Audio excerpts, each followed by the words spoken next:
Order 66 was one of the most brutal and tragic scenes shown throughout the Star Wars franchise. Not only did the Order manage to erase approximately 99% of the Jedi Order, but it also illustrated the raw power and influence Palpatine possessed, even able to steer fate. In saying this, when Palpatine ordered Operation Knightfall, all the pieces of the puzzle had fallen into place. Palpatine had essentially split the Order, with some estimates going as far as to say 80% of the Jedi were fighting off-world, leaving a mere 20% to defend their sacred temple. The temple was in its most vulnerable state as many of the most powerful Jedi within the Order were scattered across the universe, ensuring the temple defense force was severely hindered, leaving primarily the young and the old.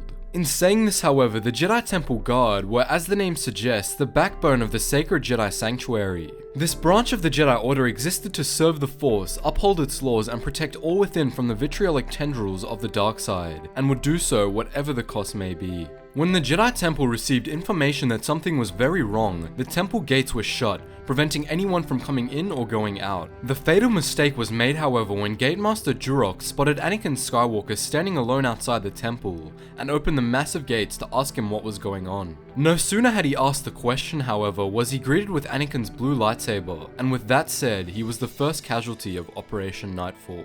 With the gates breached, the thousands upon thousands of clones following Anakin began a massacre of epic proportions, slaughtering any in their way, many of their victims being younglings and Padawans. When the Jedi Temple Guard were made aware of this threat, however, they rushed in to give cover and to try and save their fellow Jedi. For one of the Jedi's most emotionless branches, they fought an emotional fight. As a result of this resolute layer of defense that came in the form of the Jedi Temple Guard, many assumed that surviving Jedi were able to flee, some later being hunted down by the Empire and some perhaps even making it to safety.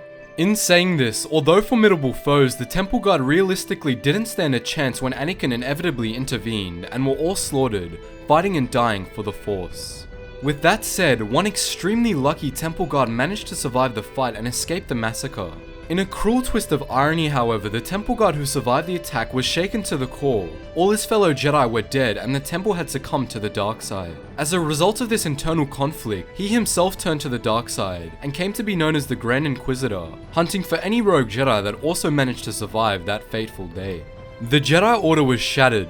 The brutal attack had left the bloodied corpses of clones, Jedi and Temple Guard alike strewn across the sacred halls. With the help of the Temple Security Force, the Temple Guard were able to put up a vicious fight. However, ultimately, along with their brethren, died at the hands of Anakin Skywalker and his brainwashed clones.